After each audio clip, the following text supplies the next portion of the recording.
Hey everybody, hope you're doing well. I want to do this video. It's in regards to a conversation that I had with someone over the weekend. But before I get into that, let's just take a look at this brief clip and then, hey, let's go ahead and get to it. I think it is a conversation that we need to have. A narcissistic parent is jealous of your youth, is jealous of your beauty, is jealous of your looks. He or she is jealous of your achievements, your goals, your salary, whatever it is that you are better at than them. They never treat you like a child, neither they are ever happy for you, for the things that you do. They're always in some kind of a competition with you, which becomes very obvious when they do not look at your achievements, do not want to know about your success, do not want to know about the different things that you're doing at your job. They do not want to know how you are moving further in your relationship and achieving your career goals. This clearly shows that they are jealous of something that you have, but they can't have it.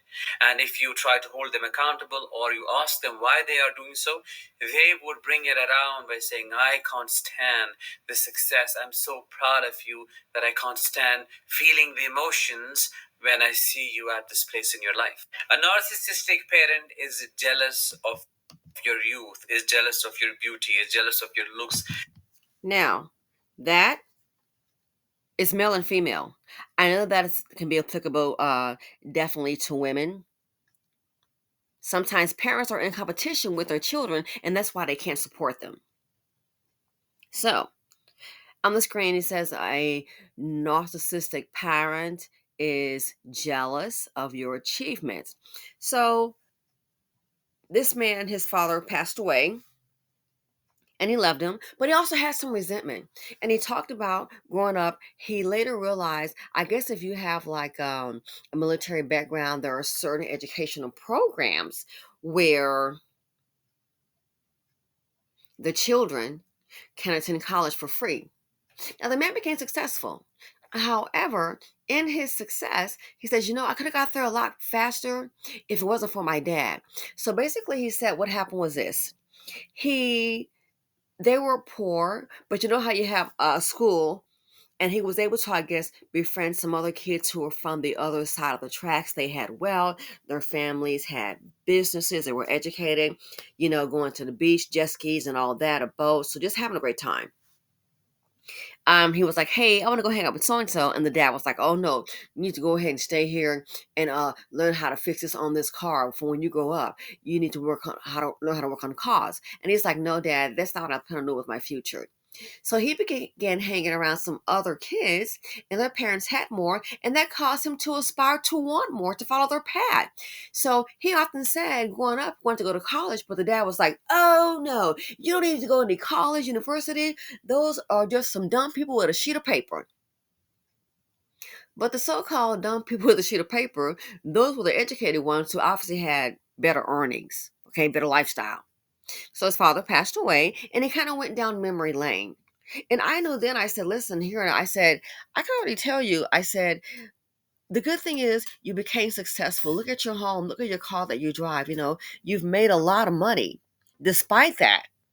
Your father being a holdback. And I said, the reason I think your father was like that is because your father was jealous of you. You dared to dream. You have to understand some parents, they're jealous of their kids and they're scared to dream. Paralyzed by fear. So heaven forbid you do it. I'm protecting my child. No, you're not. You're stifling the kid. That's what you're doing. Not about protection. Stop the lies. You might be afraid that they're going to achieve more than you. And sometimes parents become dream killers. Oh, yeah. He or she is jealous of your achievements, your goals, your salary, whatever it is that you are better at than them. So that the dad, they could have gone to school free of charge. And I said, "How did you find that out?" He said, "Well, I learned that out later." And he became very angry. I said, "Yeah." I said, "Sometimes parents want to keep you in this little box. Stay right here because guess what? If you're able to listen to someone else, see a different world, then you may start to look at me and say, 'Hey, why didn't you do this such and such?' They may be afraid that you're going to see them as a failure because guess what? Some parents are okay with just getting by, check to check, day to day. They don't aspire to do more. And so for you to do that, they may feel you're going to look down on them. For example, he bought a new home, beautiful home, bought a new car, expensive vehicle. And he said when he pulled up to show his father the new vehicle, his dad just came out and looked at him, just kind of stood on the porch. He said, well, come on out. Come on, let's go for a new ride. Got my new Jag, hey. I mean, and it's just fully loaded. Why wouldn't the father be happy? He said, got in the vehicle, didn't say congratulations, or this is a nice new vehicle you've got. Nothing like that. Well, like I said, when you had the BMW, he didn't say that. Why? His father probably never thought he was going to achieve what the kid achieved. Dusty Dan, a POS man. Background on the father, he spent a lot of his time drinking. Oh, drinking was a priority. That's why the mother left him. Then he said, Dad, keep in mind, new vehicle, new Jag, going for a ride in it. Can't even say congratulations. Just sitting in it real kind of quiet, not saying much. He said, guess what, Dad? He then decides to take his father to the dealership to buy him a brand new car, y'all. And he goes, hey, what's your income? So the father's like, oh, that's going to be kind of expensive. Then he goes, okay, going to buy you a brand new car. You know what we'll do then? We'll go ahead and get your pre-owned car. So he was going to make the down payment. And the father, he did make the down payment. And the father was going to make the monthly payment. I mean, my gosh, come on. And the father had income, the pension coming in. So he said, the father picked the vehicle that he wanted. And so I said, who would want a new vehicle? Know that man is a downer, so he probably think he's not worthy of a new vehicle, or maybe he had a plan. Oh, and he definitely had a plan. So he gets his dad a new vehicle. I'm sorry, pre-owned vehicle that the father chose. Guess what happened? He put down $5,000, he said. He put down $5,000 on that vehicle. 5 G's.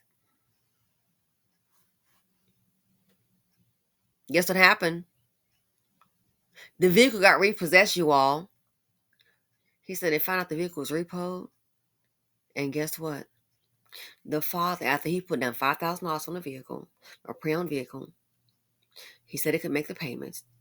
He said the father just drove the car and drove the car for months until it was repossessed. He said he learned the father didn't even make one payment.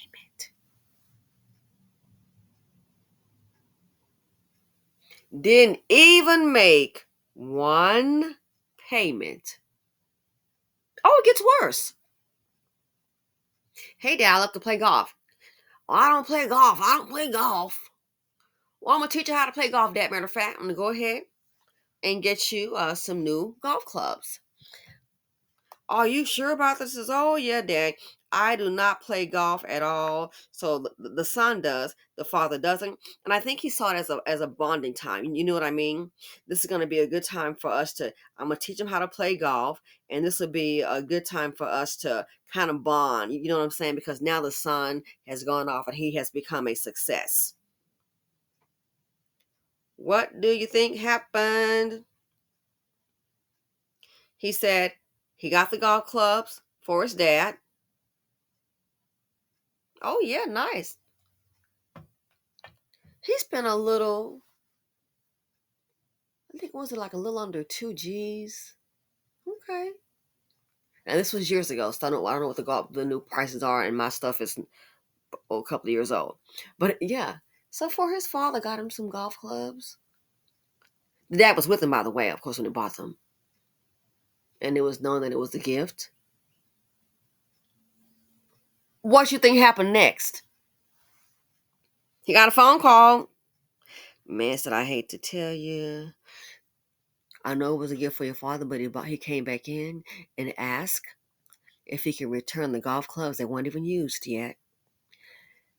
He asked if he could return them and get cash and get a refund, but the refund will be cash to him. And that's what he did. I said he doesn't even have any respect for your money. He's that jealous. Doesn't have respect for your money. The vehicle and the golf clubs, he has no respect. He's jealous of you. A jealous parent. He goes, I love him, but there's still some resentment there. And guess what? I said, that's okay.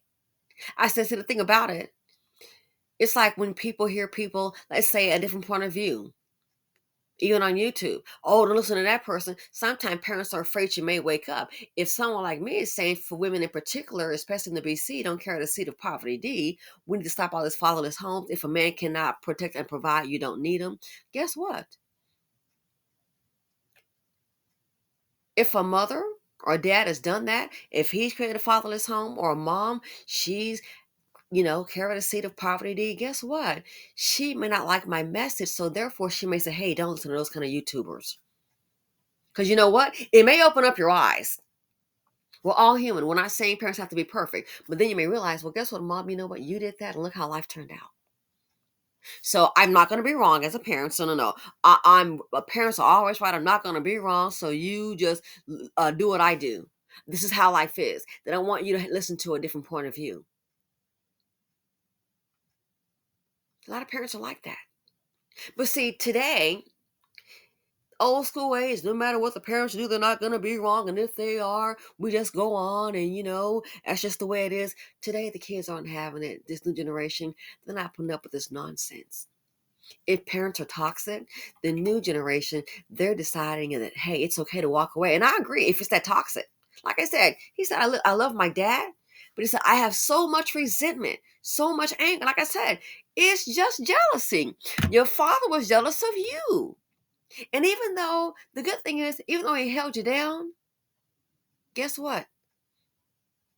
You still succeeded. That's why when he saw you in that new Jag, he's on the front porch just standing there looking at you.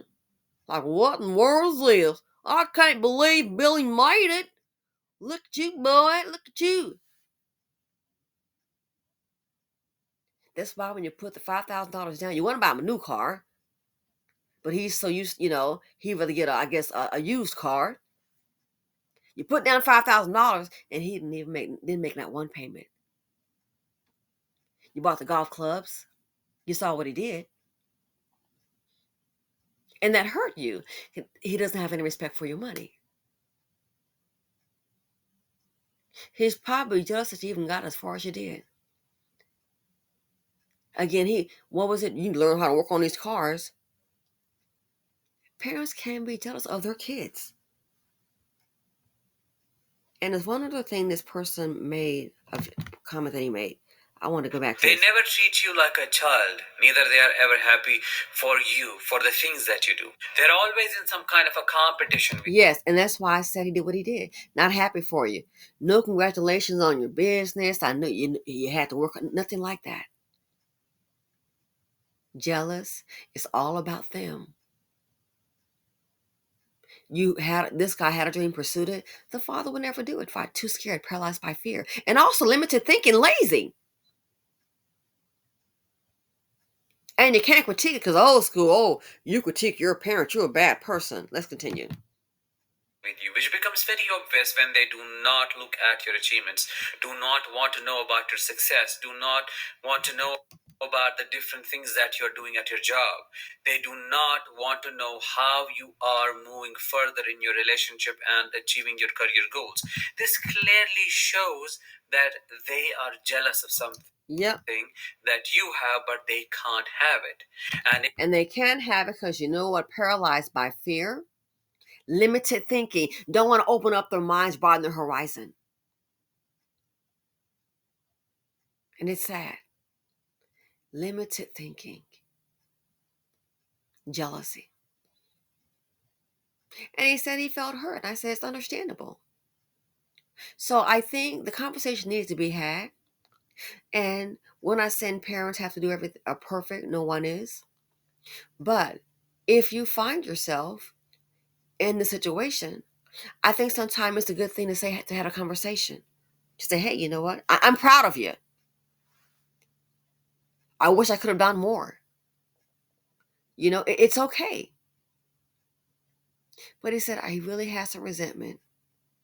And he said he has some resentment so much it affected him. He said he found himself even giving a little signal, and the signal that he gave was with the other finger. That he gave, the little bird finger. And who would think not to that with a parent? Oh, how dare he? But that shows you the hurt. He said, man, he said, I remember, he said, when I got out of the vehicle, he said, I just flipped him.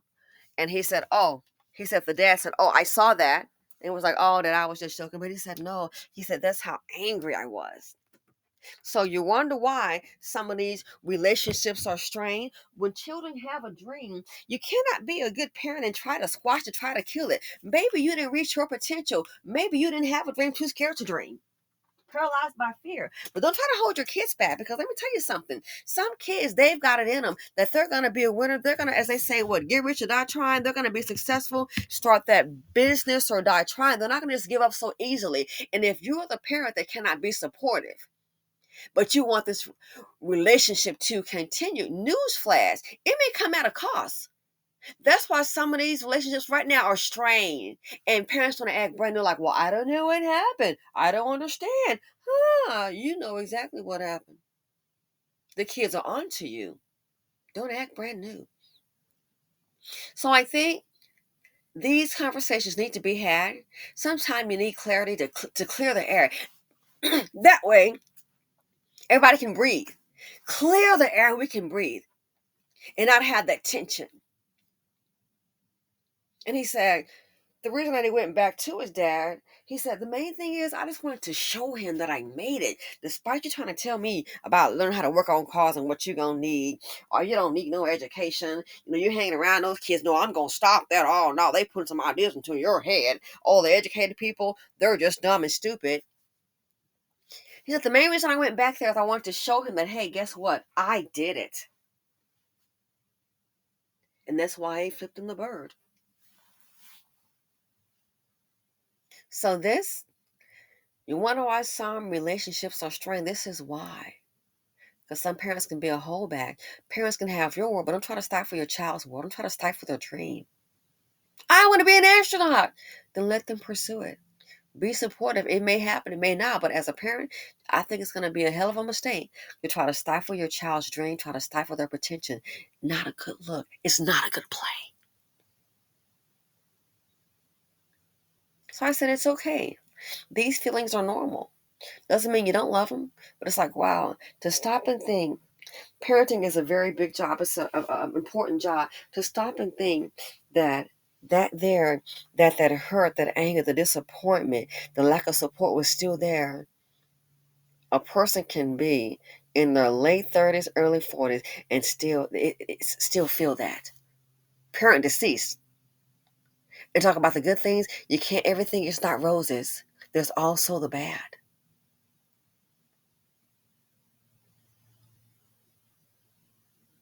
The resentment was there. The resentment is strong. So, name of this video, Dusty Dan, POS man. Drinking was his priority and partying. Drinking and partying. Okay, you got your high school diploma, that's fine. Let's go and get to work. No, kids have other dreams. Could have sent the kids to college for free, being that you served. Can you imagine a kid want to go to college, they're talking you out of it, and then you realize as you get older, speaking with someone, oh, why didn't you go to college? You said your dad served. Uh-huh. They could have gone free. Huh? He said when he found that out, and he's like, well, when did I start doing that? Oh, that's always been forever. And that's when he realized, wow, I could have gone to college. We could have gone to free, and it wouldn't have cost him a dime. Free. Hiding that from you. He said, I was so angry. I've been wanting to go with my friends when I want to go, and it wouldn't have cost anything. He said, I found that out years later. And couldn't believe it. Called, checked it out. They said it's always been that way.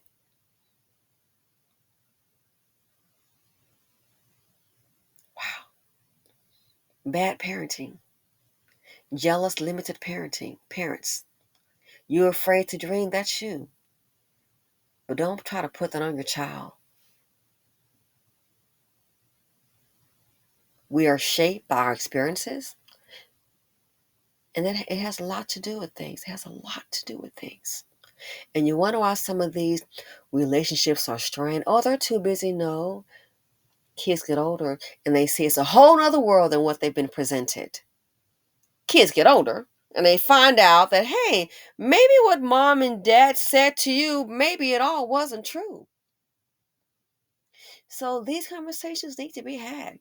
Maybe it'll be a good chance for someone to say, you know what, that happened. Let's go ahead and have a talk and just get out in the open. And it's okay to say you're wrong and that you're sorry. But see, if you are an implacable person, you are self-willed, heartless and ignorant, you're not going to do that. So you rather go ahead and keep a strained relationship with your child, which is so sad, instead of saying, hey, let's talk. Let's have a conversation. And if you're wrong, it's okay. It could be a new opening for you. But if not, you may think as a person, oh, they're okay. No, they're holding, I'm willing to bet you my opinion, they're holding that tension, that hurt inside them. Holding it inside of them. And let's keep this in mind. Nobody has to be born. Kids don't ask to be here. Kids, they owe you love and respect. But if you're a toxic parent, guess what? They don't owe you adoration, and they sure as hell don't owe you part of their paycheck. Anyway, thanks for listening. Feel free to comment, like, subscribe, and share. Let me know your thoughts on the issue, and I'm out.